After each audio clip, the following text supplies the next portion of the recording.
Hello and welcome. I'm Adrienne Arsht, Vice Chair of the Atlantic Council and founder of the Adrienne Arsht Latin America Center and the Adrienne Arsht Rockefeller Foundation Resilience Center. Good morning to our guests from the West Coast. Good afternoon to those joining us from Washington, D.C. to Chile. Housekeeping. For those on Zoom, there is an interpretation into English, French, Spanish, Portuguese, and closed captioning. Since September of last year, in partnership with the U.S. Department of State, the Adrienne Arsht Latin America Center has led a regional campaign to generate greater momentum and inclusivity on the road to the Summit of the Americas. The goal of these public discussions is to generate consensus on hemispheric priorities, amplify diverse perspectives, and produce tangible recommendations so the summit in June is both productive and inclusive. Today, I am here to open this discussion since it's a topic of great personal interest, creating green, as I am, and equitable growth. Raising awareness of climate change and building resilience to its effects is one of the most urgent situations that we face. When I lived in Miami, I saw firsthand the impacts of climate and the need for creating a greener pathway for our country, our hemisphere, and the world. LA exemplifies how to take action to begin to address urgent issues. In LA's case, through its work on green and equitable growth. Just last month, the city celebrated the launch of the largest renewable energy project in our country's history. The 9th Summit of the Americas now presents an opportunity to create solutions for inclusive economic development for the entire region, as the hemisphere possesses the natural resources to lead the world in sustainable and innovative growth. Over 58% of the world's lithium supply is found in Argentina, Chile, and Bolivia.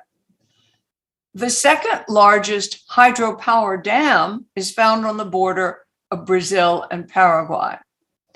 And the Caribbean marine resources provide vast opportunities for offshore wind and solar energy. Not only that, but the region also has the human talent, innovation, and creativity to imagine new methods of development and energy production that will lead to a more resilient planet and people. To kick us off, Jason Marzak, the Senior Director of the Adrienne Arsht Latin America Center, will lead a keynote conversation with Mayor Eric Garcetti of Los Angeles, the official host city of the summit in June. Jason, the floor is yours. Thank you, Adrienne. At our last Summit of the Americas event in partnership with the State Department, it had only just been announced that Los Angeles would be the host city of the summit. Now I'm delighted to welcome to the Atlantic Council in our Road to the Summit series, Los Angeles Mayor Eric Garcetti. Mayor Garcetti, congratulations again on the successful bid to host this important summit. As our viewers likely know, you've been mayor of Los Angeles for 9 years, and during your tenure, you've taken important steps to expand public transportation, strengthen higher education, and unite cities across the world in combating climate change. In the next few minutes, we'll discuss Los Angeles' unique approach to subnational engagement and green inclusive job growth, as well as Mayor Garcetti's broader vision of his hemispheric collaboration. Now, Mayor, among the many reasons why Los Angeles was chosen as a host city is its vibrant Latino communities and strong international connection. What do you hope to achieve for Los Angeles as the host city for the Summit of the Americas? Well, thank you, Jason, and great to be with you. And thank you to you and Adrienne. Thanks to Marianne Walker for helping put this all together.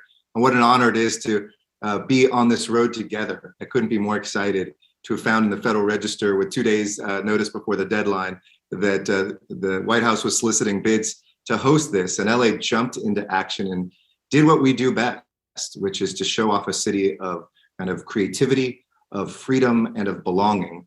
A city that I think we'd have to build if it didn't exist, but that I describe as the Western capital of the United States, the Northern capital of Latin America, and the Eastern capital of the Pacific Rim. This kind of intersection of culture, of vibrancy, of economy and commerce. And we hope to be able to showcase really what is what are the core values of our United States of America and its future as embodied in America's second biggest city. I mean, LA is the third largest metropolitan economy in the world now, basically tied with New York and only second to Tokyo. And when you look at having the third busiest airport, the busiest port in the hemisphere, when you look at the entertainment industry and aerospace, when you look at the just swirl of cultures where we can lay claim to being the second biggest city of people of national descent throughout the Americas, from Mexico to El Salvador to Belize and down into South America, we really want to showcase that we are the Americas in Los Angeles. So it's about bringing the Americas to LA, and it's about then sending LA to the rest of the Americas, and in doing so promote an American vision of inclusion, belonging, and creativity. Thank you, Mayor. How is the planning going thus far? It's going great. Luckily, this isn't about muscle memory. This is our daily workout. Whether it's the Oscars, the Super Bowl this year, the Olympics that are coming, LA loves to stage and host big events. So we've got the venues, we've got the weather, we've got the topography, we've got these amazing places that people can go and see something they've never seen before, or find something that's very familiar. I always say you can be a fourth generation Angelino like myself. I'm the great grandson and grandson of immigrants from Mexico, Eastern Europe. But I can find something around a corner I've never seen before, or someone can step off a plane from Paraguay or from Costa Rica or from Canada and find the people, the language, the culture that they're familiar with embedded already in our city. So it's always something familiar, something new, and our planning is going great with the State Department, with the White House. We're very excited to really have the first ever LA hosting of global heads of state. These events have often been sometimes in places like Seattle, Chicago, New York, Boston, Washington, but never before in LA. So we're going to make our first one really count and hopefully show that off in preparation for us looking at 2028 and hosting the world for the Olympics. Well, that sounds really exciting, Mayor. I know you mentioned the good weather. I know emerging from the winter here in Washington, people are excited about the good weather. You've been a longtime advocate for greater subnational ties between the U.S. and the world. And this includes leadership of the C40 and also establishment of the country's first deputy mayor for international relations. What advice do you have for mayors and governors across the hemisphere, whether those who may want to build stronger bilateral relations, but also maybe those who don't know where to begin or hesitate about broader international engagement? What specifically can other leaders learn from this particularly strong relationship, for example, that LA has with Mexico City? How do you see the future of cities working together on an international front, and those lessons from Los Angeles? It's such a great question and such an interesting part, I think, of the evolution of global relations right now. I used to be a professor of international relations, and when I started to run for city council, people said, "What's a professor of IR doing running for city council?"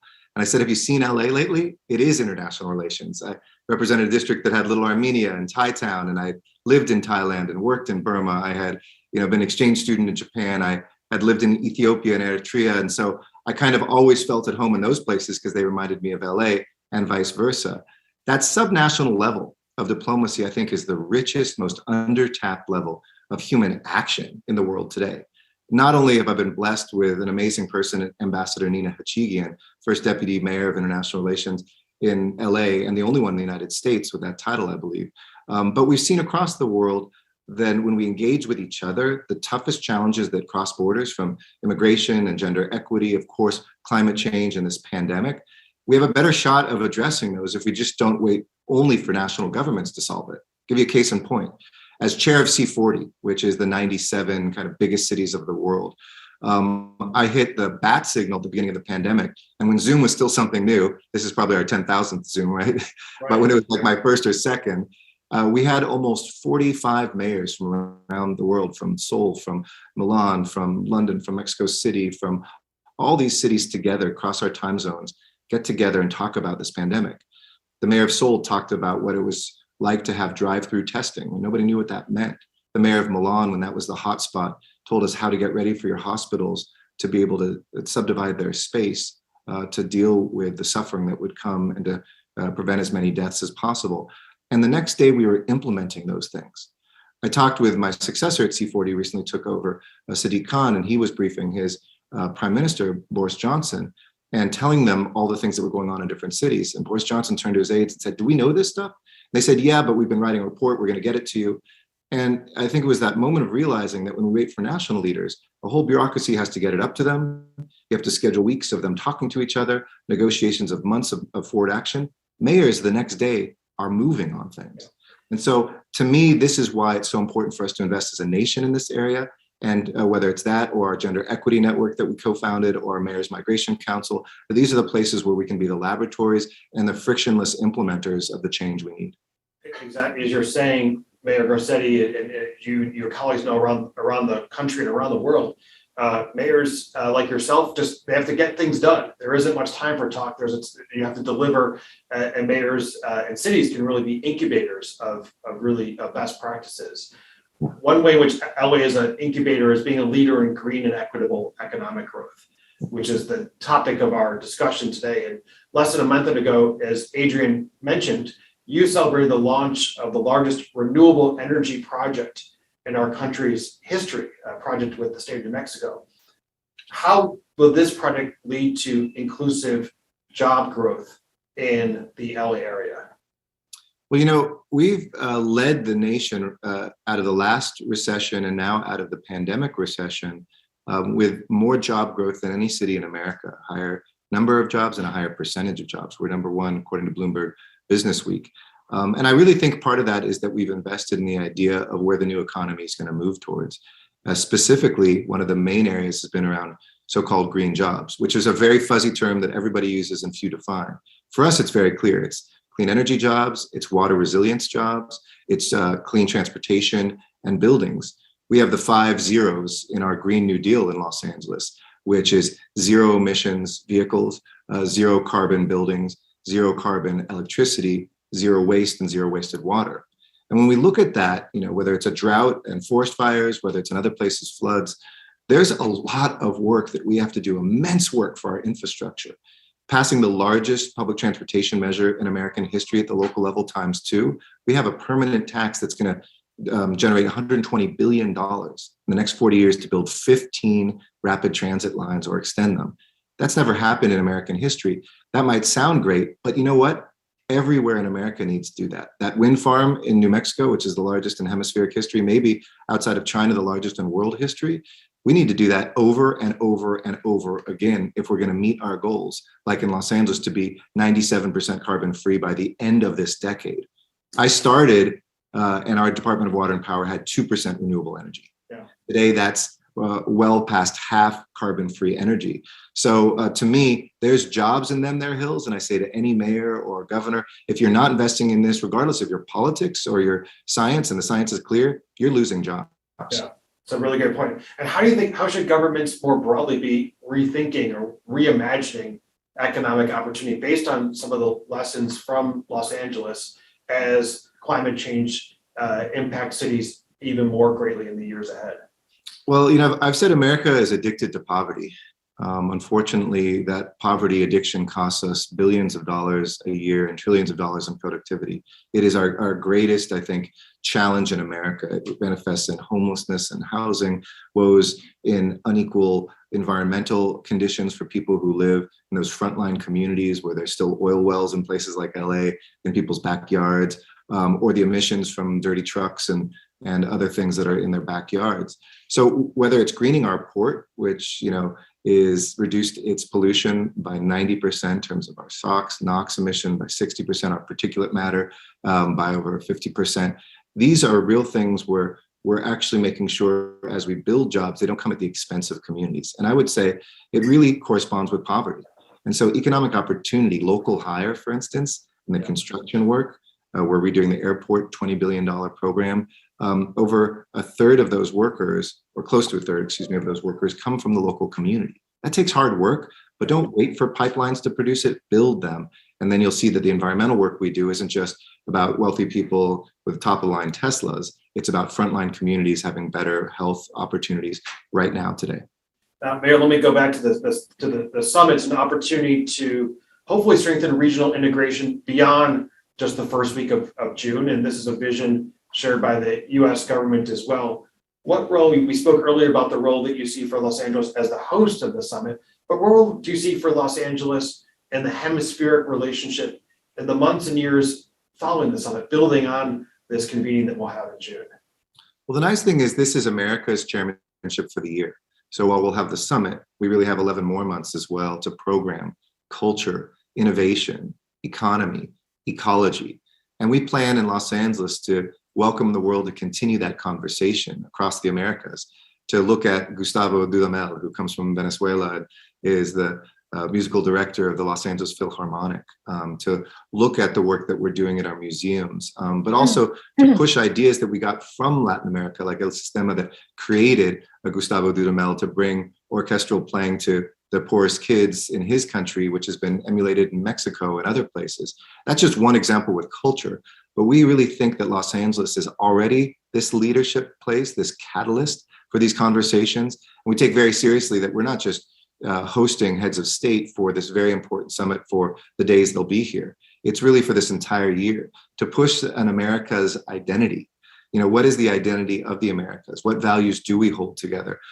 In a world that's more autocratic now than democratic, how can we push democratic values, liberal society, belonging, fairer economy, a fight against the climate change we see around us? So to me, if the Americas can define that, we can lead the world and inspire them to live by those values and to implement that change that we so badly need.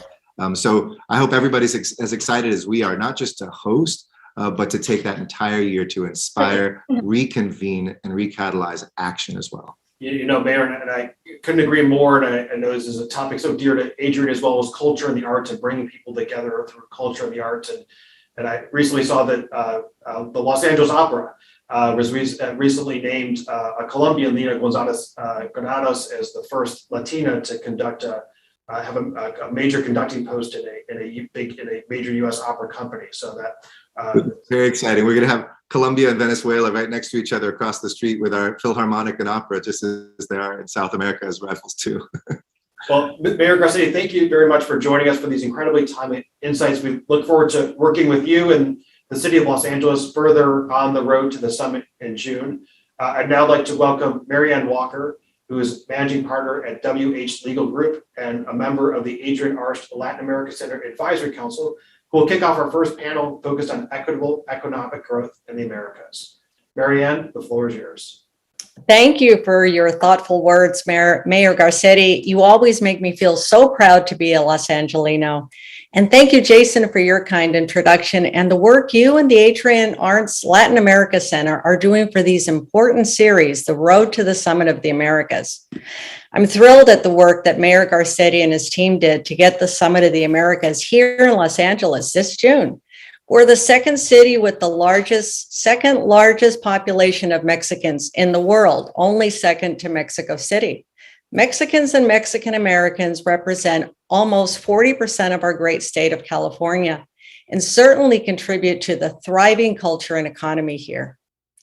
Now I'd like to introduce our panelists. Ángela María Zuluaga, Senior Vice President for Public Affairs, Communication, and Sustainability at the Coca-Cola Company. Maria Tuyuk, President of Global Network of Indigenous Entrepreneurs of Guatemala. And Tony Ann Broadber, Representative at UN Women's Multi-Country Caribbean Office. Thank you for joining us today for this important conversation. The Economic Commission for Latin America and the Caribbean's annual report released January this year predicts that in 2022, the region will only grow 1/3 of what it grew in 2021 and will slow more than the rest of the world. That is to say, it will decelerate to 2.1%, while advanced economies are predicted to grow by 4.2%, and emerging economies will grow by 4.1%.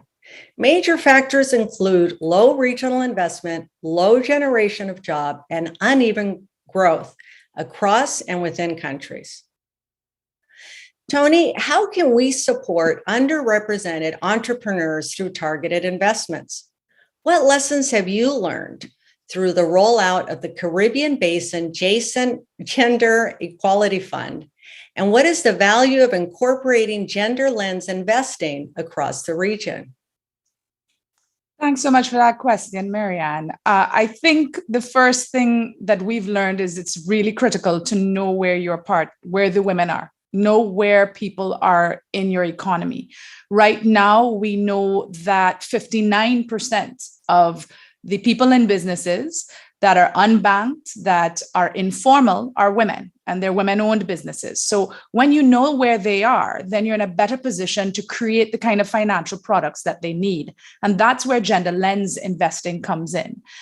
I think the other lesson is you need to know your partners. It's SDG 17, partnerships for achieving the Sustainable Development Goals, and public-private partnerships for the goals. And we've been able to collaborate with one private equity firm, Portland Private Equity, on this particular initiative, which is on its way of being rolled out. We've been able to learn from collaboration across different development banks that led to the creation of the 2X Collaborative that centers gender lens investing. So where the women are, making sure that the products you develop actually reach those women. And then the other lesson learned is don't reinvent the wheel. There are a lot of really good programs out there. How can we build on those programs, make those programs more targeted to those unbanked women, to the women who may not be speaking the kind of language that our financial institutions are speaking? And then I think the last lesson is really to make sure that we are also doing the work of handholding. A lot of women are saying, not only do we need the financing, but we also need the support through the business ecosystem, through the financial ecosystem. So we network. We know how best to get our products from the Caribbean to Latin America to the United States.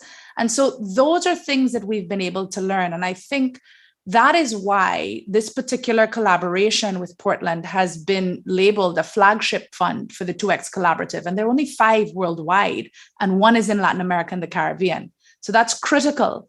So as Mayor Garcetti was saying, the growth may be small, but there are jobs in these hills. How can we make sure that women are a part of creating the employment as well as accessing the opportunities for employment? Thank you very much, Tony. María, reconocemos que las mujeres indígenas enfrentan muchas barreras para participar en la economía formal, ya que solo 1 de cada 10 mujeres hace trabajo remunerado. ¿Cómo pueden coaliciones como la Red Global de Empresas Indígenas empoderar a los trabajadores marginados? ¿Y qué recursos son necesarios para emplear enfoques similares? Muchas gracias, un saludo para cada uno hoy ante la energía del Ajauaj que desde nuestra cosmovisión representa el cañaveral y camino a la plenitud de vida. Quisiera desde Guatemala enviarles un cordial saludo. Y quizás para responder la pregunta, primero nosotros como Red de Empresarios Indígenas somos una organización que promueve el desarrollo económico inclusivo para que los indígenas sean económicamente independientes y parte integral de la economía de los países. Y consideramos que hay aspectos que son muy importantes y que también forman parte de nuestro accionar como red, entre ellas el fortalecimiento de capacidades empresariales, en este caso de las mujeres, porque la mayoría ya hacen un trabajo o tienen una experiencia técnica, pero nos hace falta el conocimiento global del idioma, como ya lo mencionaba Tony, en relación a los negocios. También es importante el desarrollo comercial, es decir, cómo fortalecemos las empresas y al mismo tiempo su capacidad de generar esos productos y servicios que satisfagan las necesidades. Y por supuesto es necesario generar un entorno favorable para que ese emprendimiento pueda tener éxito, y allí es la relación con las políticas y planes. Nos parece importante también romper paradigmas y sobre todo pensar que las mujeres indígenas en este caso no solamente somos mano de obra o somos trabajadores, sino también podemos ser dueños de negocios a través de la generación de oportunidades, de convertirnos en socios del desarrollo de las empresas, de los estados, impactar positivamente en la vida de las mujeres, de los jóvenes, de las comunidades y sobre todo apoyar los procesos de desarrollo. Cuando nosotros hablamos de desarrollo es un proceso, no son actividades aisladas que tenemos que hacer, sino tenemos que buscar una meta común para impactar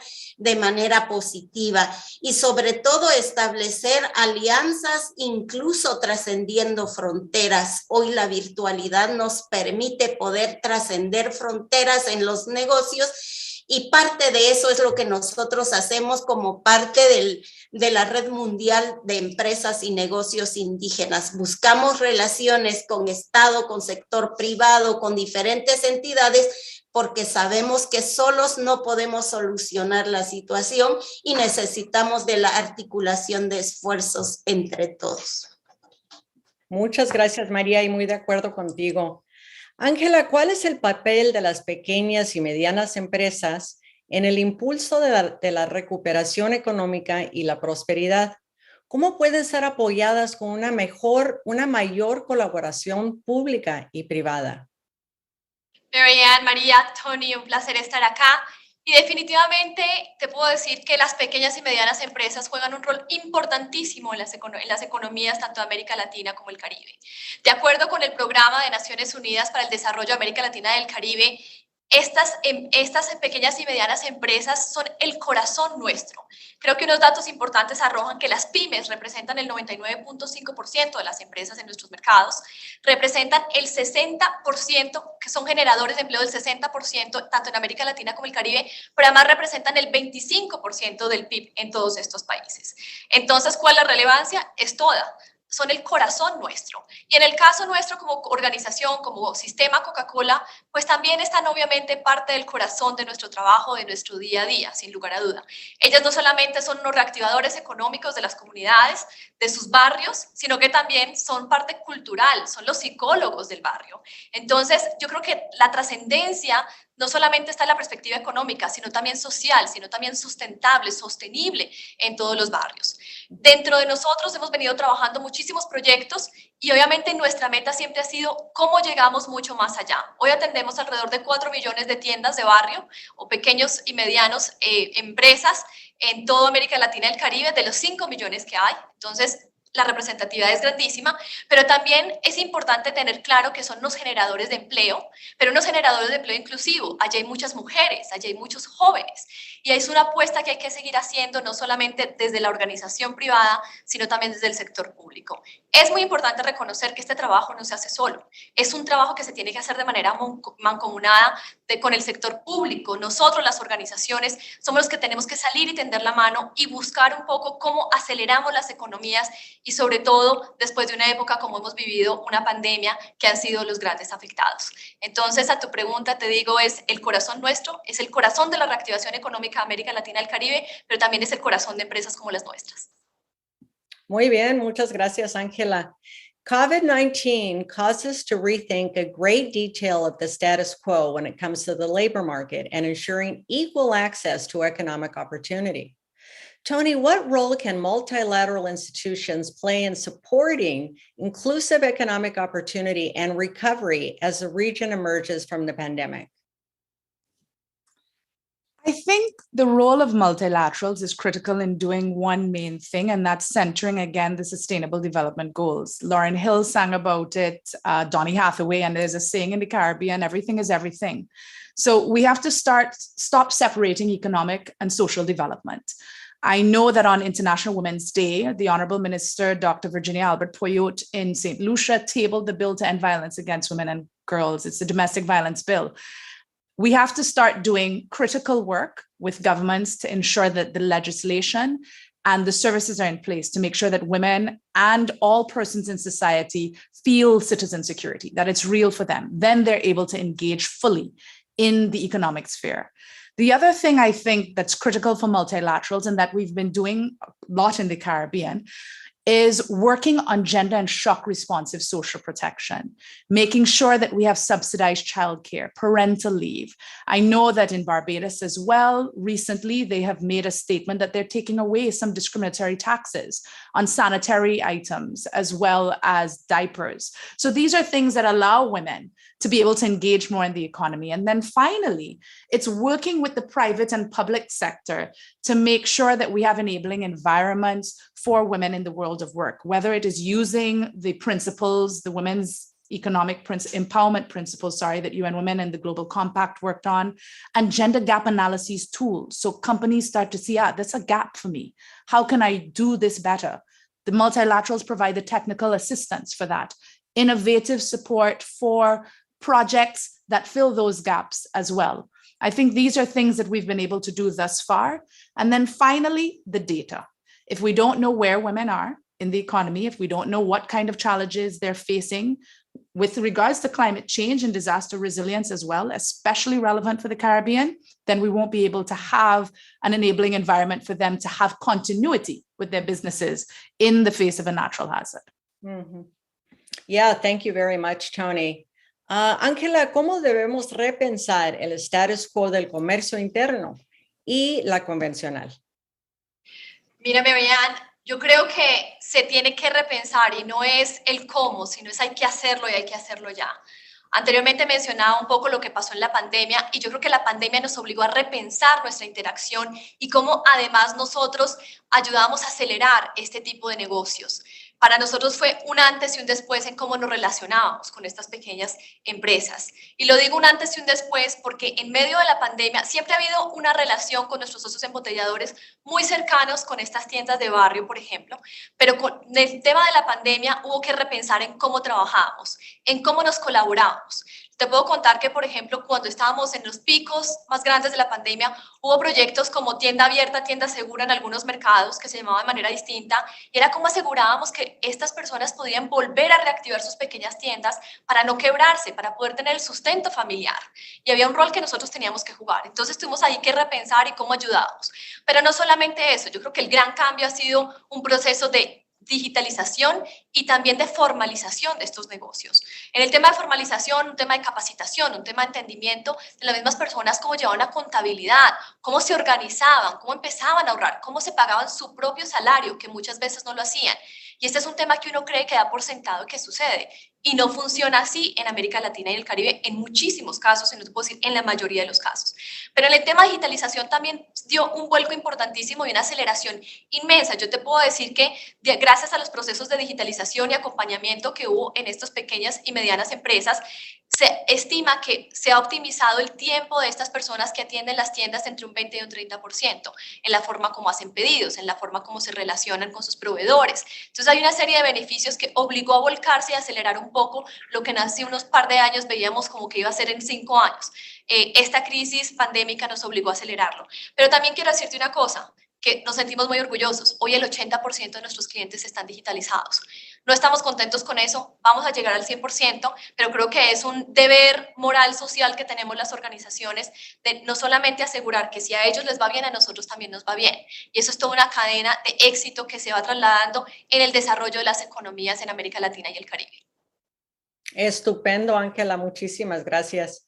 María, los sectores en los que las mujeres indígenas han participado típicamente, como los textiles, el turismo, agroindustria, se vieron particularmente afectados por la pandemia. ¿Cómo impactó esto en su trabajo en la Red Global de Empresas Indígenas y la Escuela Maya de Negocios? Muchas gracias. Previo a responder a la pregunta en concreto, efectivamente las mujeres hemos sido más visibilizadas en estas actividades económicas, pero también es importante mencionar que en nuestra red, tanto mundial como latinoamericana, hay mujeres dueñas de empresas mineras, de petróleos, de banco, lo cual amplía nuestro horizonte sobre el rol de la mujer actualmente y todas ellas fueron afectadas tanto positiva como negativamente. y un contexto en Guatemala donde digamos, es muy claro la brecha que existe, tanto por la pobreza extrema, la desigualdad en las comunidades y también por el hecho de un difícil acceso o baja cobertura de acceso a salud, amplía mucho más la dificultad sobre estos aspectos frente a la pandemia. ¿Por qué digo que hay aspectos que afectaron negativamente? Por ejemplo, la pérdida en el acceso a insumos o a materia prima, también la productividad de los propios trabajadores por el daño emocional que esto ha ocasionado. También la descapitalización, lo cual limitó muchas veces el pago de obligaciones tributarias o de créditos que tenían acceso a los emprendimientos y por lo tanto había un sobreendeudamiento. También hubo pérdida de clientes y efectivamente tanto los textiles como los hechos a mano y el turismo fueron afectados considerablemente y esto de alguna manera impactó en la vida de las familias. Cada emprendedor, por ejemplo, genera no solo su autoempleo, sino también el empleo de 6 hasta 30 personas que dependieron de ese ingreso, por lo tanto, afectó la economía de las familias. Pero también creo que es importante mencionar que en el aspecto más positivo, por decirlo de alguna manera, nosotros identificamos que muchos de nuestros socios que han pasado por la Escuela Maya de Negocios tuvieron la capacidad de cambiar o replantear su modelo de negocios buscando una oportunidad de mercado frente a esa nueva coyuntura. Y por el otro lado, se activaron las ventas en línea, por ejemplo, lo cual requirió capacitación y comunicación respecto a manejo de redes sociales. En algunos casos fue la época en el cual lograron vender mucho más productos porque también hay una demanda en el mercado mundial de productos más artesanales o sin químicos y esto también ha permitido ese crecimiento económico que no solamente apoya al emprendedor, sino que en este caso apoya al ingreso familiar, a la economía familiar y por lo tanto al desarrollo de las comunidades. Estupendo, muchas gracias María, muchas gracias también a Tony y Ángela por su participación en estos importantes temas. Thank you, Tony, Ángela, and Maria for your participation on these important topics. I'd now like to introduce Germán Santillán, founder of Oaxacanita Chocolate, a chocolate company empowering indigenous communities in Oaxaca, Mexico, and featured entrepreneur from the Young American Business Trust Innovation Challenge. Over to you. Hola, ¿cómo están todas? Primero que nada, es un enorme gusto poder compartir este espacio con ustedes y quisiera yo compartir una inquietud que tengo, pues debido al trabajo que nosotros estamos realizando. Quisiera preguntarles, primero que nada, ¿cómo a través del tiempo sus organizaciones se han asegurado de que los esfuerzos implementados para el desarrollo económico equitativo impacten y lleguen directamente a las comunidades más vulnerables de la región?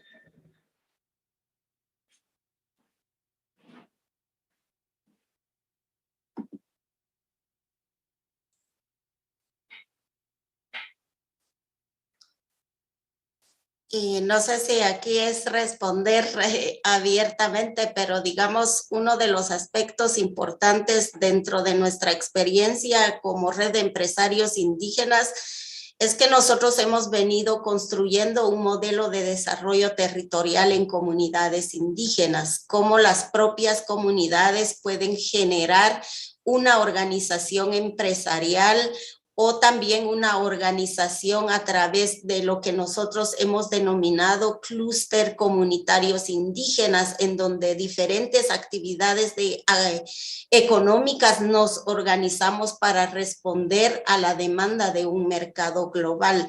pero por el otro lado también hacer la conciencia respecto a valorar los productos y servicios que desarrollamos, es decir, valorarnos nosotros mismos como productores, como empresarios indígenas, y por el otro lado sabemos que el producto puede satisfacer una necesidad que puede ser fundamental en la vida de las comunidades en general, ¿verdad? Y por el otro lado, también en esta pandemia permitieron crear, por ejemplo, algunas empresas para dar tratamientos respecto al tema del COVID a través del procesamiento de medicinas naturales.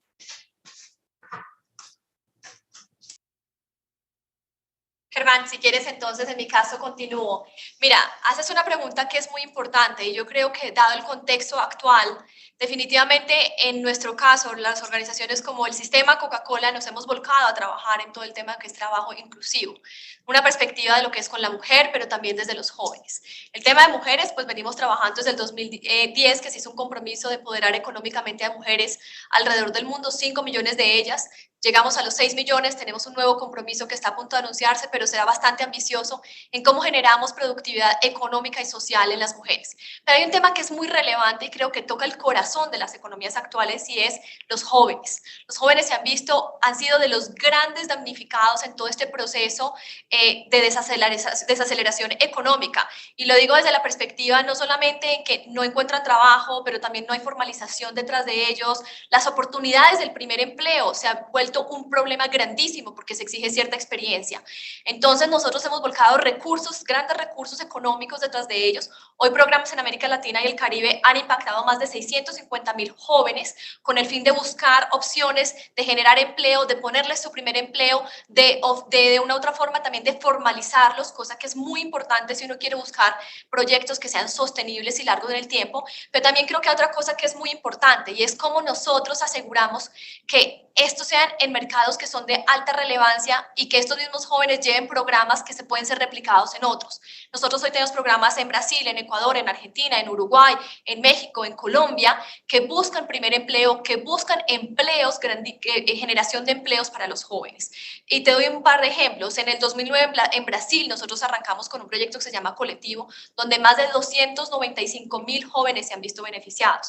En el caso de México 2019 anunciamos a más de un programa para incorporar a nuestro sistema, cuando digo nuestro sistema es nuestros socios embotelladores y la compañía Coca-Cola, vincularlos a la familia y al sistema Coca-Cola. Y así tengo muchos ejemplos, pero yo creo que esto es un tema que las organizaciones y el sector privado no solamente podemos ver y decir si es un problema, no, detrás de cada problema el sector público tiene que traer una solución. Esto no es un problema de los gobiernos, esto no es un problema de los alcaldes, esto es un problema social en los que todos tenemos que venir a aportar. Y para nosotros nos llena de orgullo, ¿por qué? Porque seguimos siendo fieles a nuestro propósito de refrescar al mundo y hacer la diferencia en este caso. Muchas gracias. So thank you So so much. Germán, oh, sorry, I was just going to say something quickly Thank you, Tony. Appreciate it. From the UN and UN Women in particular perspective is that our goal is to make sure that in everything that we do, we leave no one behind. And in order to do that, when we're designing our programs, we make sure that those who are most marginalized are part of the design of the program because they can speak for themselves and tell us what they most need, whether it is an economic empowerment or any other form of programming that we have on social development. And that's how we are ensuring that we get to that intersectional lens. Of course, as the organization with the mandate for gender equality and women's empowerment at the UN, we always use the gender lens, but we look at age, class, race, ethnicity, nationality as well. In our region, we have a lot of older women who are in the farming industry, and we have a lot of older women who are taking care of multiple generations because their children have gone across to other borders to find work. And so making sure that all people have access to opportunities is the only way in which we're successful. Muchísimas gracias por sus respuestas. Quiero agradecer muchísimo el espacio que brindan para jóvenes como yo, que podemos estar compartiendo ideas con ustedes, ya que pues bueno, quiero darle un principal reconocimiento a la Young America's Business Trust, a la Fundación Interamericana y a la Secretaría de Cumbres de las Américas por también impulsar el trabajo que nosotros hacemos con el reto Innovación. Y bueno, con muchísimo gusto, todas ustedes tienen su casa aquí en la Mixteca oaxaqueña. Es un enorme gusto poder estar conectado con todas ustedes. Muchísimas gracias por el trabajo que realizan. Gracias a ti, Germán, y a los panelistas. So now I'd like to turn it over to Mauricio Rodas and Governor Larraín. Muchas gracias, Marianne. Para mí es un verdadero gusto poder compartir este espacio y darle la bienvenida al gobernador de la región metropolitana de Santiago de Chile, Claudio Orrego Larraín. Muchísimas gracias, gobernador, por acompañarnos y desarrollar este diálogo con nosotros. Hace 2 semanas, la región metropolitana de Santiago de Chile emprendió una colaboración con la Adrian Arst Rockefeller Foundation Resilience Center del Atlantic Council para desarrollar una agenda integral de acciones que permitan proteger a la población de los efectos del calor extremo y nombró a la primera Chief Heat Officer de Sudamérica, lo cual refleja la seriedad y el compromiso de su gobierno para enfrentar la amenaza que representan la amenaza que representa la elevación de las temperaturas a nivel mundial. Gobernador, yo quisiera preguntarle cuál es su perspectiva respecto a los riesgos precisamente que representa el calor extremo para la salud de los santiaguinos y para la provisión de servicios básicos, como por ejemplo el suministro de agua, y de qué manera las acciones que está emprendiendo su administración permiten enfrentar esta amenaza de mejor forma. Bienvenido, gobernador. Está en silencio. Ahí sí, ya. Muchas gracias, Mauricio, y a los organizadores de este espacio.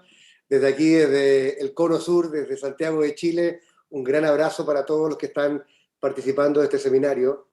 Efectivamente, nosotros somos parte hace 2 semanas de esta alianza de ciudades por la acción contra el calor extremo a nivel global. Estamos padeciendo los efectos del cambio climático. Nosotros decimos que el cambio climático no es fake news, y en el caso de nuestra ciudad está a la vista. Nosotros proveemos el 70% del agua potable de Santiago viene de los glaciares y de la nieve de la cordillera. Lamentablemente, año tras año, luego de 13 años de sequía, tenemos cada día menos nieve, cada día menos agua, y las temperaturas siguen aumentando. Entonces, tenemos una amenaza a la fuente fundamental del agua, que es la que le da vida a la ciudad. Ya lo vimos en Sudáfrica con Ciudad del Cabo, lo dramático que puede ser esto.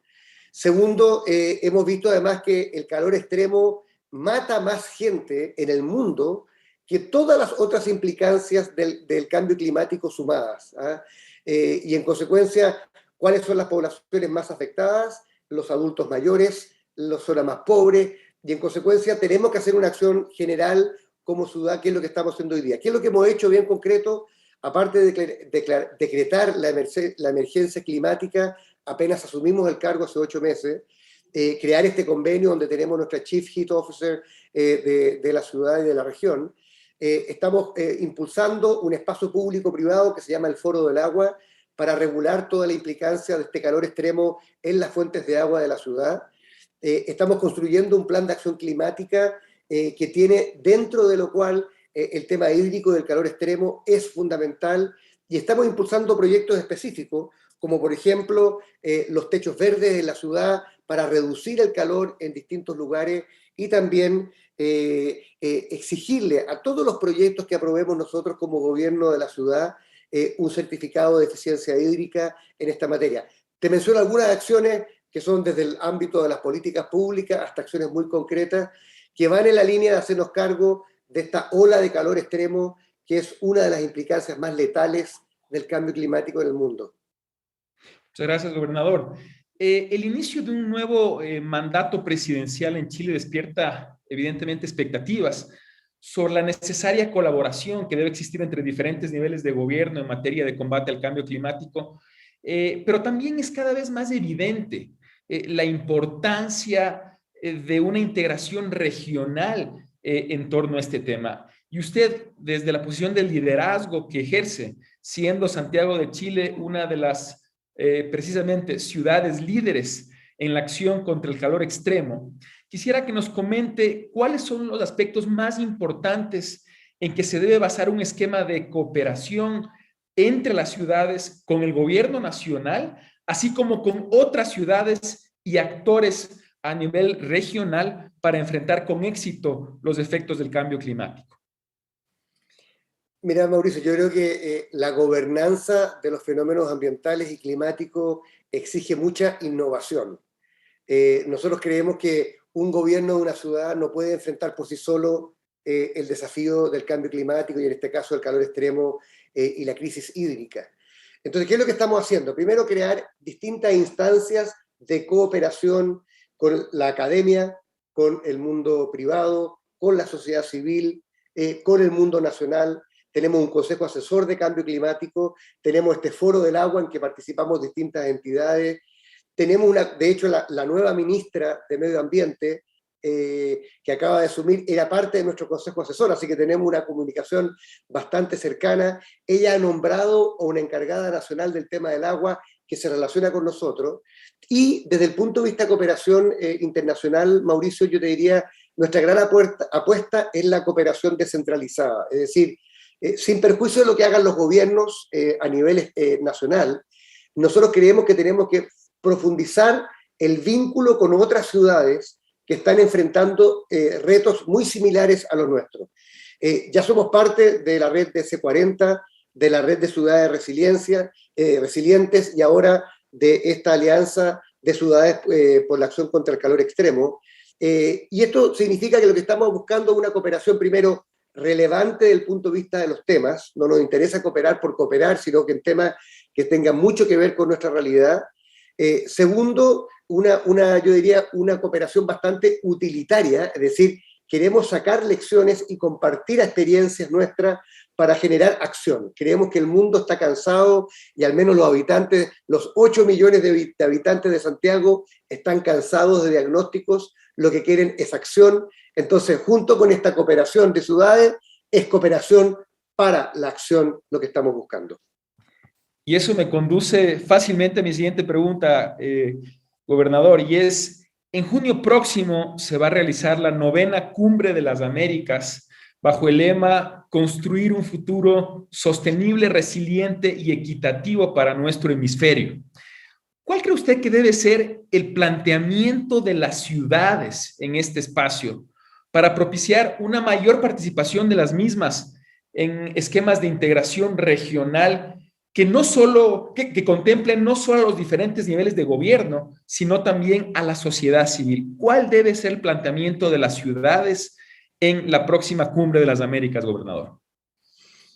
A ver, mira, yo creo que ha sido un largo camino para que el mundo de los estados reconozca, y la cooperación internacional, cuán relevante es el rol de las ciudades en el combate, no solamente al cambio climático, a todos los grandes flagelos que estamos viviendo hoy día como humanidad. Llámese narcotráfico, llámese el fenómeno de la migración, llámese el COVID, llámese por supuesto el cambio climático y los temas de desigualdad y de pobreza y de escasez hídrica. Yo te diría que en todos estos grandes temas, las grandes discusiones se dan a nivel de los estados, pero la acción se produce a nivel de las ciudades. En consecuencia, yo diría, quizás lo primero respecto a esta Cumbre de la América es que las ciudades tengamos un rol y tengamos un espacio en la mesa y se reconozca este rol fundamental e ineludible en la acción en contra de estos fenómenos. Yo reitero, tú puedes pensar distintos temas respecto a la migración, pero al final esto, junto con las políticas nacionales, se traduce en la acción de las ciudades frente a la migración, la acción de las ciudades frente al narcotráfico, la acción de las ciudades frente a la pandemia o bien el cambio climático. Ahora, yo sí simplemente me gustaría, junto con pedir este espacio de presencia de las ciudades a nivel de este debate, diálogo a nivel internacional. Hacer también un llamado a las agencias de cooperación internacional, Mauricio. Yo creo que durante mucho tiempo hemos dependido de las ciudades, fundamentalmente de la caridad de los estados nacionales, de cuán buena o no disposición tienen de colaborar con la labor exigente y también demandante que tenemos a nivel de las ciudades. Yo creo que llegó el momento de abrir el espacio de la cooperación internacional para tener líneas de crédito y líneas de apoyo directos a las ciudades de parte de organismos como el Banco Interamericano de Desarrollo, el Banco Mundial, el Banco Africano de Desarrollo, en fin, podríamos hablar de muchas de estas entidades multilaterales que tienen que reconocer como actor válido y una contraparte también necesaria al mundo de las ciudades y no solamente el de los estados-naciones, por importantes que estos sean. Yo diría, esos son mis dos enfoques, o sea, un lugar en la mesa, reconocimiento del rol de las ciudades y una línea de financiamiento directo para estos grandes proyectos a nivel de ciudades en el mundo. Ciertamente, gobernador, el sistema financiero internacional fue diseñado pensando en gobiernos nacionales y no en gobiernos locales. Y creo yo que en función de lo que usted acaba de señalar precisamente, el rol cada vez más importante de las ciudades para abordar varios de los principales retos a nivel global, es necesario promover reformas a ese sistema financiero para convertirlo en más amable para las ciudades, para generar facilidades de crédito directa para las mismas, de tal manera de poder enfrentar de mejor forma esas amenazas que tienen que enfrentar en el día a día. Muchísimas gracias, gobernador. Ha sido un diálogo muy interesante. Now I would like to turn it over to Leslie Gutiérrez, Lead Environmental Justice Organizer at Comunidades Organizando el Poder y la Acción Latina. Welcome, Leslie. Gracias, Mauricio. Gracias, Gobernador Orrego.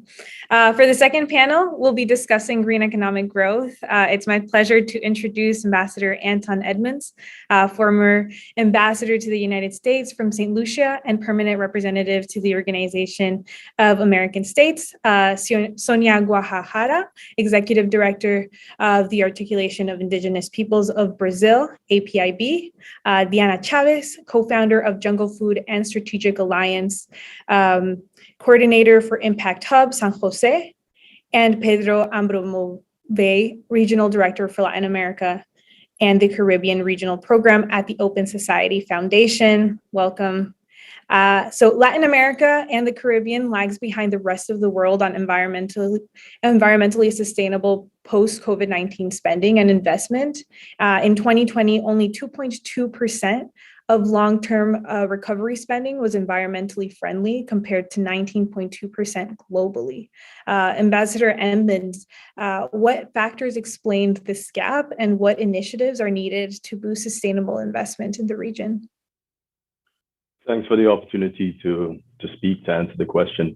I think for some countries in Latin America and the Caribbean, some would take umbrage to the idea that we're in a post-COVID environment.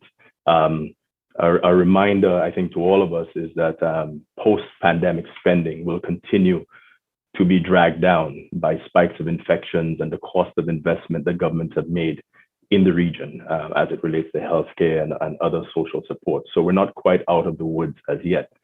Best case scenarios indicate that we're looking at 2024 to return to pre-pandemic levels of economic output.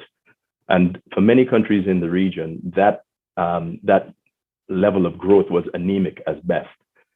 Job loss has been catastrophic, and obviously we've seen, as I'm alluding to, the largest contraction of GDP growth on record in terms of Latin America and the Caribbean.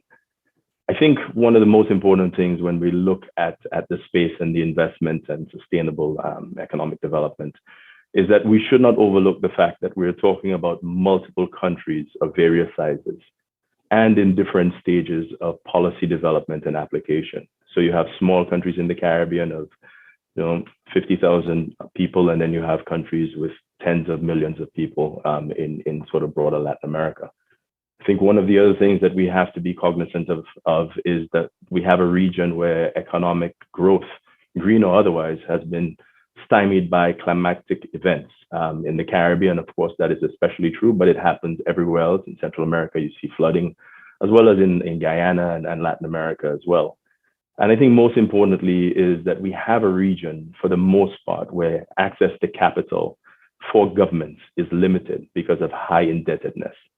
Now, that said, specific to green and sustainable economic growth in the region, I think we have a space, especially in the Caribbean, a region that itself has been one of the largest advocates for the green and the even blue economy. I think we all have an opportunity to push, to support policy formation and push implementation over the threshold. Most importantly, I think we have to deploy sustainable solutions.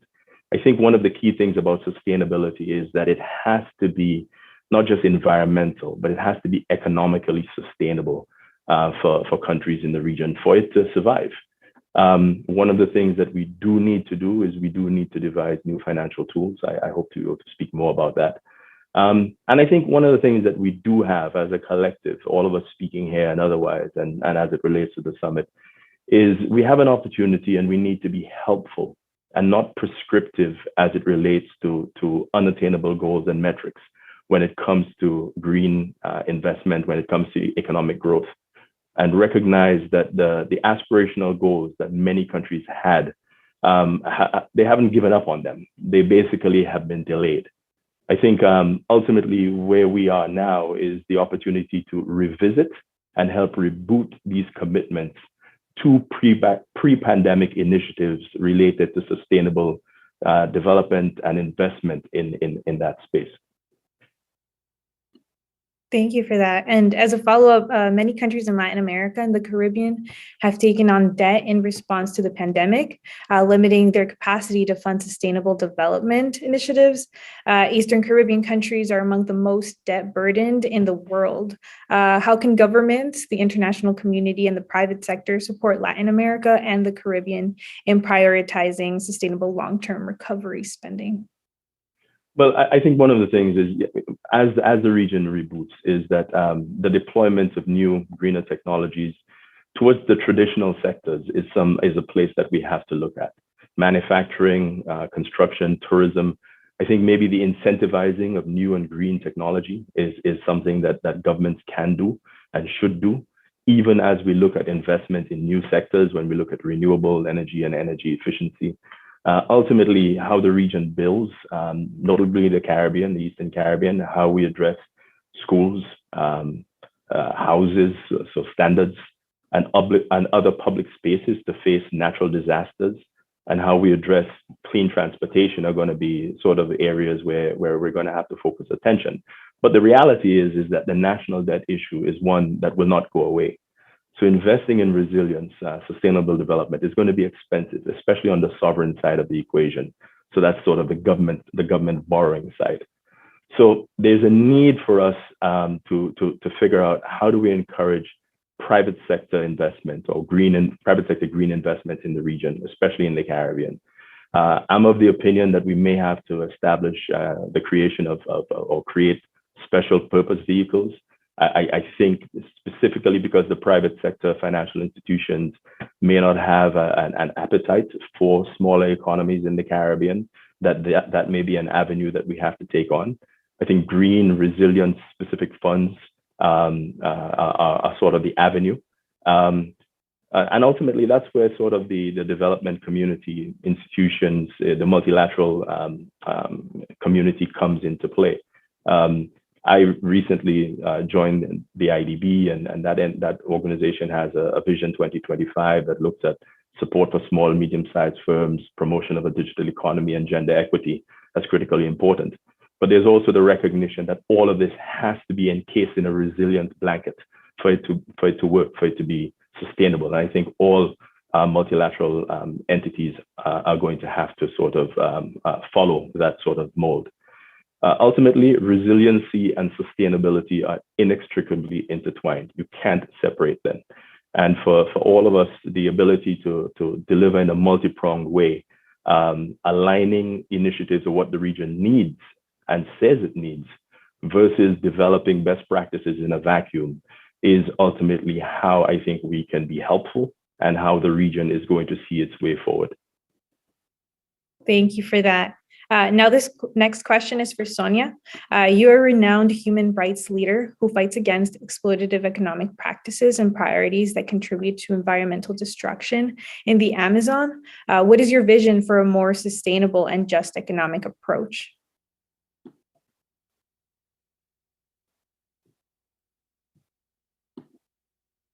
Olá, gente, boa tarde. Muito obrigada pelo convite, pela oportunidade de estar aqui com vocês. Saúdo aqui todos os meus companheiras painelistas, Diana, Anthony, e cumprimento, né, meu amigo Pedro, a todos e todas. Bom, talvez o que eu dizia aqui abre assim, uma certa polêmica que em 3 minutos não darão conta de resolver. Mas ainda assim é importante lançar algumas ideias, né, para que a gente possa ver se a gente consegue plantar novas ideias nas mentes das pessoas. E para isso nós temos aqui no Brasil, né, o lançamento do Reflorestar Mentes, uma iniciativa que foi lançada na 2ª Marcha das Mulheres Indígenas, e essa marcha que chamou Mulheres Originárias Reflorestando Mentes para a Cura da Terra, porque é importante, né, esse reflorestar dos pensamentos, das ideias, dos corações das pessoas. E com isso produzimos um futuro diferente. Quando essa pergunta é colocada, eu sinto que ela parte justamente da percepção de que a humanidade tem falhado muito nos projetos econômicos que implementou até aqui, nos últimos séculos. Tem falhado desde o avanço do colonialismo europeu sobre o restante do mundo. Tem falhado desde o surgimento do capitalismo até a forma como conhecemos hoje. Essa falha prolongada e profunda tem imposto à maioria dos habitantes dessa terra, humanos e não humanos, um projeto de sofrimento, de privação, de fome e de morte.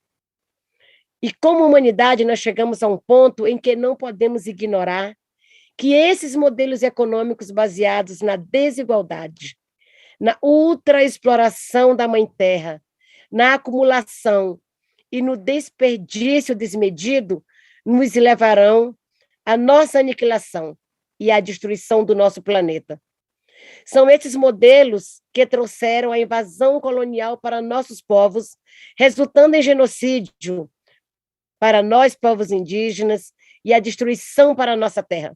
Então, eu gostaria de propor um exercício que tal invertermos, né, a ordem dessa pergunta, e ao invés de falarmos em desenvolvimento econômico, que use práticas sustentáveis e equitativas, falarmos em formas de vida sustentáveis e equitativas que gerem uma economia benéfica a todos e todas. Bom, eu acredito que esse é um dos ensinamentos que nós, povos originários, podemos compartilhar com todo o resto do mundo.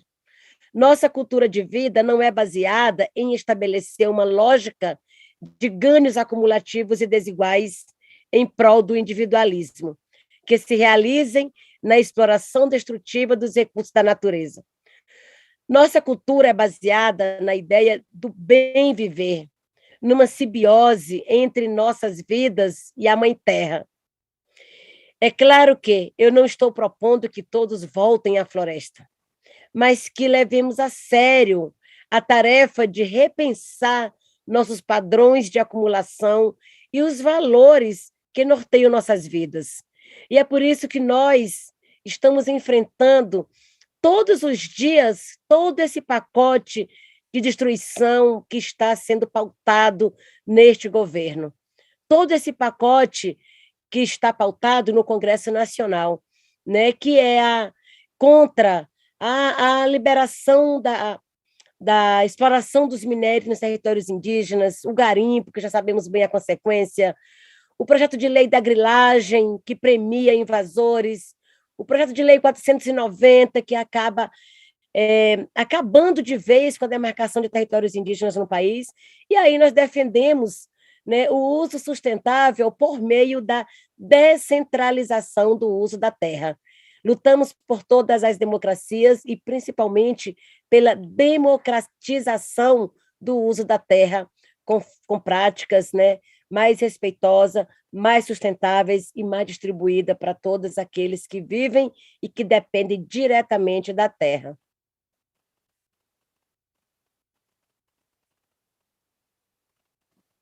Thank you, Sonia. I really value your perspective and how important it is to take that into consideration, and for world leaders to hear that. So thank you.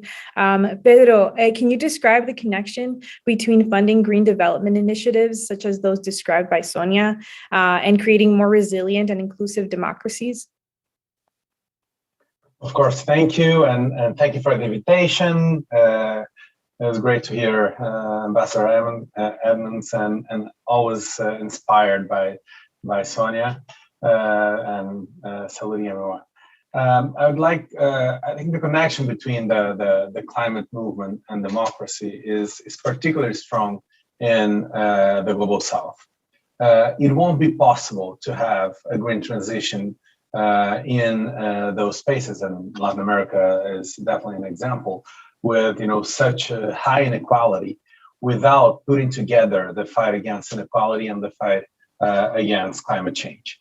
It is, and we are seeing, ironically, much more in the global north than in the global south, this connection, right? So talking about climate justice, right, in the US or in Europe, now it is to talk about jobs, talk about racial justice, talk about the protection of indigenous rights, talking about gender justice, right? It is the connection of those things is clear.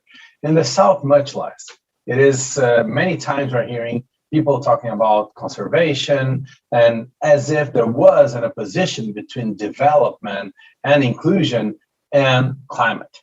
And the only way that we'll be able to bridge those things, to show that the climate justice perspective in Latin America is one that will bring more inclusion, is through democratic institutions, right?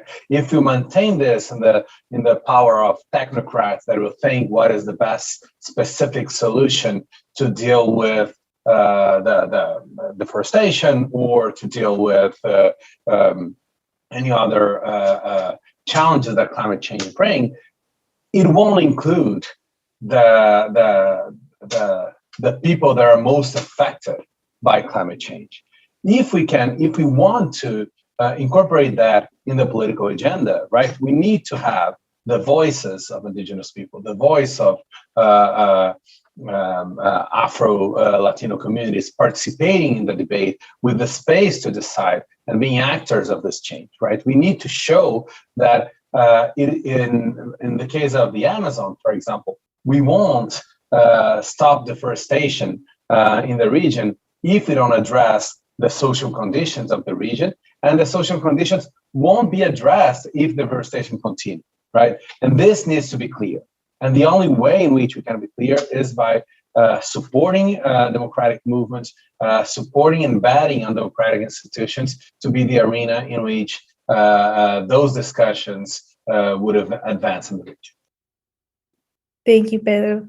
And Latin America and the Caribbean possess vast natural resources, such as lithium, hydropower, and offshore wind, but also the human knowledge and the creativity to pursue new and traditional methods of development, agriculture and energy production. This question is for Ambassador Edmonds. Small island development states like St. Lucia are particularly vulnerable to climate change and food insecurity. What initiatives, innovative approaches have you adopted in response, and what implementation and or resource barriers do you face? Let me focus on the issue of food security specifically, because we know of the climate change sort of impact. I think the issue of food security has become a glaring one that countries like mine and others in the Caribbean must deal with. Obviously, beyond climatic related events, we're sort of just coming to grips. I mean, I say just coming to grips, but we're coming to grips, for example, seeing like events of what's going on in Ukraine, for example, impacting the cost of wheat. And we're even seeing in the region, the government of Guyana basically indicating an interest in exploring whether this is an area for that country to invest and for that country to grow food products. In the Caribbean specifically, we've been net importers of food for a long time, dependent on the global supply chain and a regional transportation system itself, which is not particularly robust. So it's become increasingly expensive to feed ourselves and our citizens. With development, also has come the unfortunate case of a move away from agriculture, and especially as it relates to monocrops that we depended upon. For countries in the Caribbean, the drive to more efficient service-based economies, I think should not be slowed, but the cost of inputs in terms of the ability to feed ourselves needs to be recalibrated. I think a couple of the areas where we have to focus attention on, and I'm not sure we're doing it enough as yet, is we need to invest more in agricultural education. That's one area. When you think about agriculture, my father was in the industry, intercropping, where you sort of plant multiple products within a field. Land management is an issue that we probably have not done the best job of when you look at how we deploy hotels and other sort of large infrastructure investments in areas which were traditionally agricultural plains. So those are areas where we're going to have to focus. I think opportunities for us are the promotion of farm-to-table programs where the product can be grown to feed people as well as to be able to sell it to the hospitality industry, especially for countries like mine, when we're very much tourism-based. And then ultimately, the research and deployment of new techniques to increase yield and supports by institutions and government in terms of marketing and payment regimes are going to be critical. We have a lot of small farmers who don't necessarily get paid on time. And these are the areas where we have to do a lot more work to make sure that they are sustained in that livelihood. I want to close on the issue of energy as one of those you mentioned. I think, it's interesting for us in the Caribbean. We see in Colombia and in other countries, wind and the issue of decarbonization and a major investment in for example, wind, as I mentioned, Colombia. I think for us in the Caribbean, it's interesting because we do have countries, we have Trinidad and Tobago, but we now have Guyana and Suriname, who are now sort of fossil fuel possible growth economies. And one of the intriguing things, but I caution, is that we don't do damage. While we look at sustainable development and green investment, we don't do damage to countries that are lucky enough to have these fossil fuel resources, especially considering their stated interest to use the windfall to underwrite sustainable growth. So it's a large package of things that we need to do in the region. And a balanced approach is basically what hopefully will drive us forward. Thank you. Sonia, Indigenous science informs sustainable practices to advance green economies. What tactics should be adopted across the Americas, particularly from the Amazon region, that center Indigenous leadership and voice? Bom, veja, eu acredito que a chave para nossas discussões, né, esteja justamente em percebermos que existe uma conexão muito profunda entre a floresta e nós, povos indígenas do mundo todo. Nós não sobrevivemos sem floresta em pé. E não é apenas nós que habitamos as áreas mais preservadas, mas todo mundo. Há milênios somos nós, povos originários, os principais responsáveis por manejar e preservar, né, esses biomas ao redor de todo o mundo. E existe um estudo que aponta que mais de 80% da biodiversidade global é manejada pelos povos originários e que correspondemos apenas a 5% da população global.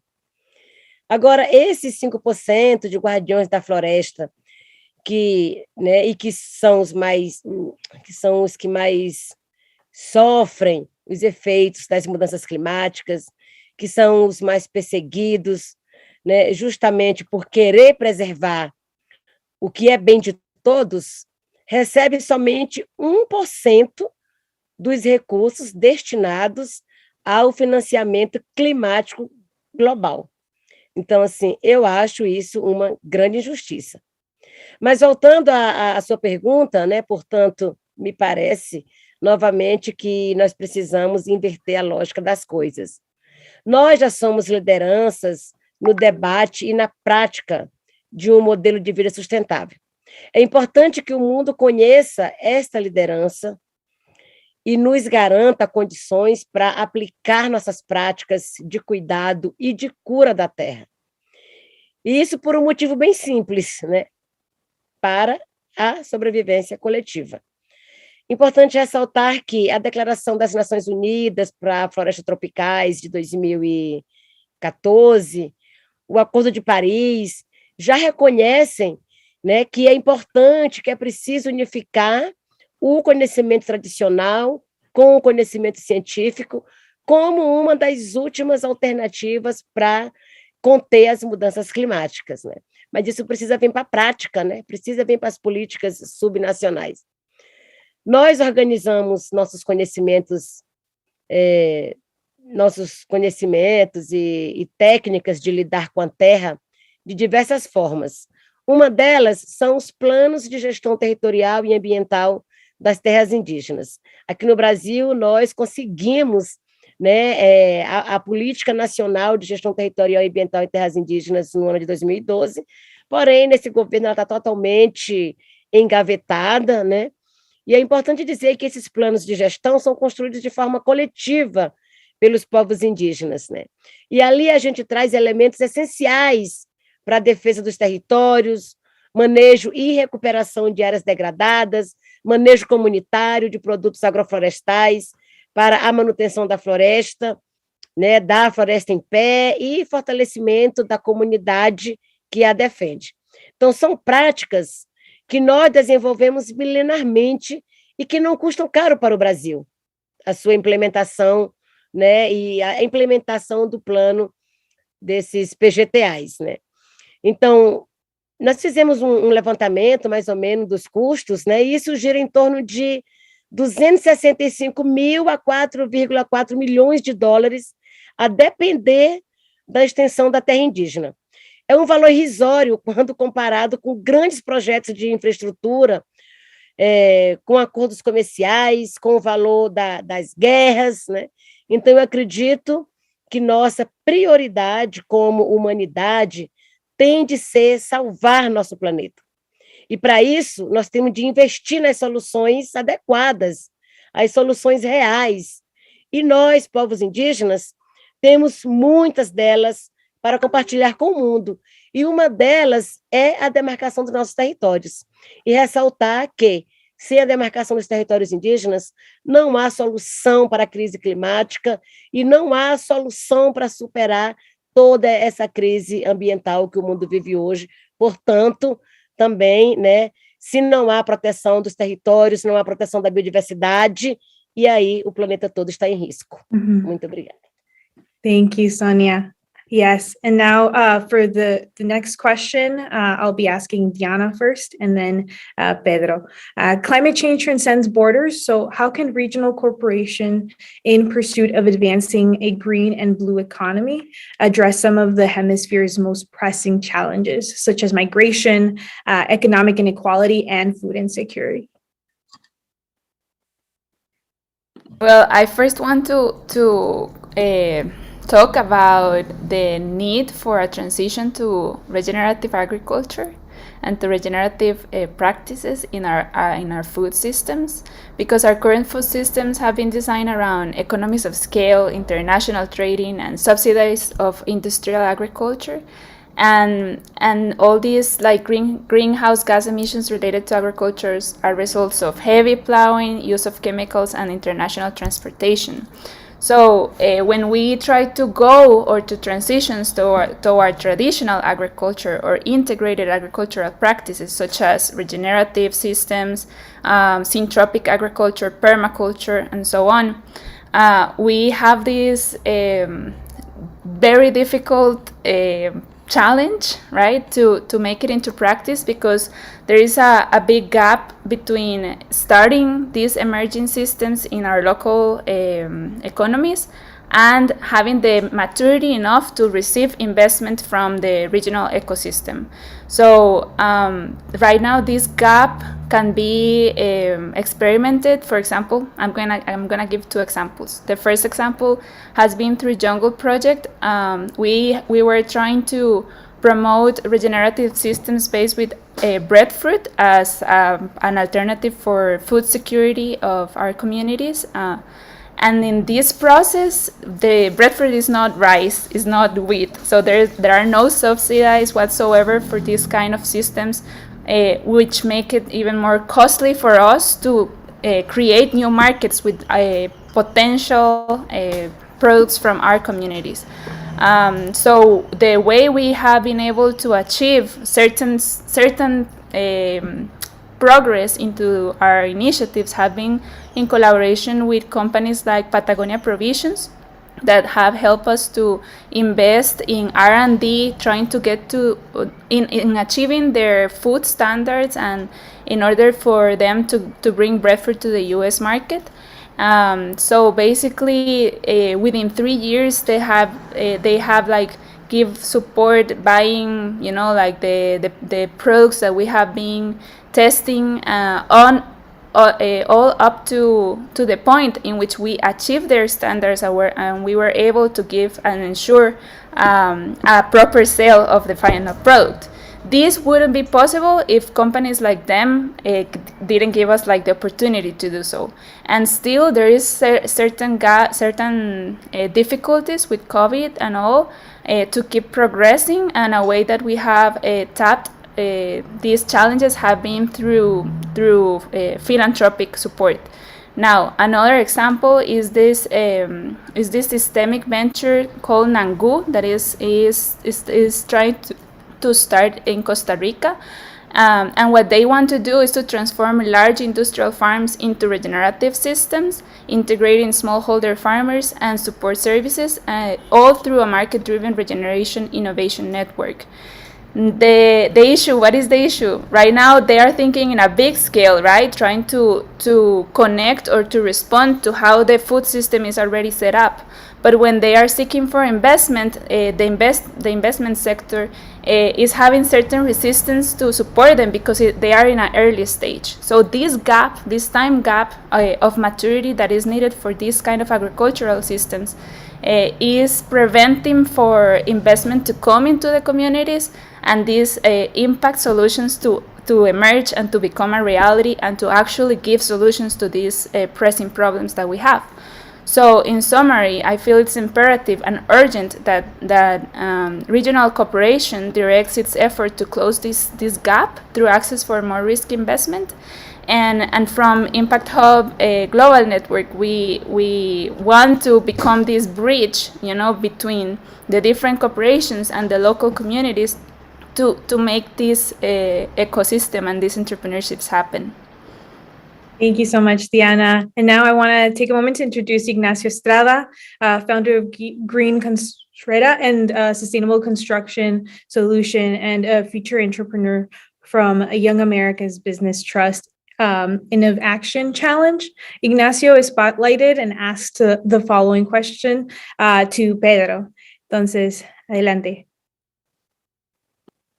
Sí, muchas gracias, Leslie. Para mí es un placer estar aquí. Primero que nada, agradecer al YABAT, a la Organización de Estados Americanos, al maestro Edgar, a la Secretaría de Innovación, Ciencia y Tecnología de Jalisco, que me da la oportunidad de compartir con ustedes este espacio. Y así como lo dijo Leslie, nosotros nos dedicamos a la construcción y a la construcción ecológica. Y en ese sentido voy a hacer una pregunta muy personal. Anteriormente, en esta etapa de COVID y en esta contingencia ambiental, el secretario de las Naciones Unidas, representado por Antonio Guterres, durante una de sus intervenciones en ONU TV, mencionaba que la verdadera crisis ha sido humanitaria y nos llama a todos a colaborar en solidaridad.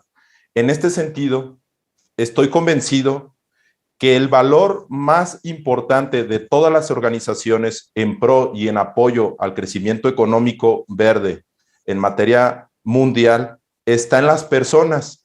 Quisiera preguntarle a Pedro, inclusive al embajador, a Diana y a Sonia, ¿qué hacen ustedes para mantener motivadas a las personas que colaboran en sus organizaciones de manera personal, para que éstas se mantengan motivadas en pro de un crecimiento económico verde? Muchas gracias.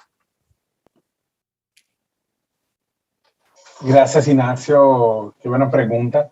Y en verdad yo creo que justamente, o sea, el tema que estábamos discutiendo antes, que es conectar el tema climático, no solamente con un tema de preservación, pero un tema que tiene que ver justamente con la vida de las personas. O sea, el cambio climático afecta y afecta particularmente los más vulnerables de manera muy profunda, ¿no?